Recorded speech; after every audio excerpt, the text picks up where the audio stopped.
All right, so today we're going on an adventure, I think. And we're headed straight into the heart of the Philippines for this one.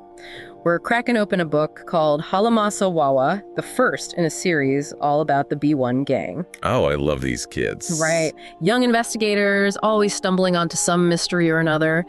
And the scene, chapter 10, really grabbed me. I think it's a great example of how to build suspense. Oh, absolutely. It starts out, peaceful enough. The kids are with Pancho, their guide, and they're waiting for his grandfather, Lolo Ute, to show up. It's such a vivid setting, too. You can practically hear those crickets chirping away, feel that warm breeze. Like you're right there in the Philippine countryside. Exactly. And that's what makes it so effective when the mood shifts. Because the author doesn't hit you over the head with it. It's subtle. Suddenly the crickets, they're gone. It's just quiet, and you get this creepy feeling that something's about to go down. And boy, does it ever. Talk about a nightmare scenario. Snakes. Yeah. Everywhere. Our young heroes are surrounded before they even know what hit them. And the author doesn't let us forget their fear either. When Pancho sees those snakes, he completely loses it. Moraga ahas, papalapetito, snakes, they're coming here. Yeah, I don't blame him one bit. Poor Boging, he just panics. Understandably so. I mean, who wouldn't? But then you've got Gino. Gino. Always the calm one in a crisis. Right. He's all, huwag kayong gagala, don't move. Talk about a cool customer under pressure. It really highlights the contrast between those two, doesn't it? Boging, always reacting, while Gino, he assesses the situation. Makes you wonder how their different personalities will play out, as the story unfolds. And speaking of personalities, let's talk about Lolo Ute. Because his entrance, well, it's something else. Isn't it, though? I mean, snakes everywhere. You'd think he'd be at least a little freaked out. And he doesn't even bat an eye. There's this sense of, I've got this about him. Like, this is just another Tuesday. Maybe for him it is. I mean, clearly Lolo Ute, he's got this connection with nature that most of us can only dream of. It's like he walks in and just owns the place. Right. The snakes are still slithering around, but you get this feeling that they sense something's different now. And it's not like Lolo Ute's afraid of him or anything. No, not at all. He actually confronts them head on. Like something out of a movie. He throws down this giant bunch of bananas right in front of them and whips out this huge... A bolo, right? Yeah, bolo. Now, I had to look this one up. It's basically like a Filipino machete. I mean, the guy was prepared. It's almost like he's laying down the law. Oh, he absolutely is. And the author even gives us this fantastic line. Which one? So, Lolo Ute looks at the snakes and he practically bellows, "Sino ang may sabi sa inyong bastusin niyo ang aking mga bisita?" Okay, I have to know. What's he saying? I am so glad you asked. It basically translates to, "Who told you to disrespect my guests?" No way. Seriously. I kid you not. It's incredible, right? It's like he's not just talking to some snakes, It's like he's addressing some higher power. Oh, I totally got that vibe too. It's like he's reminding them who's boss. And everyone better listen up because Lolo Ute is not messing around. Not even a little bit.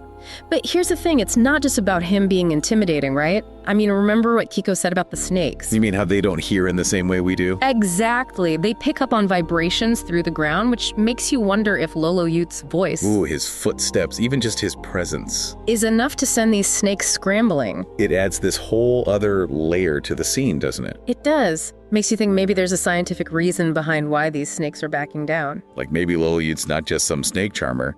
There's a real reason they're listening to him. But even if there is, it doesn't take away from how cool that scene is. But there's one snake, this big green fella, who doesn't back down right away. Like he's not quite convinced. It's like he's waiting for something, defying Lolo Ute.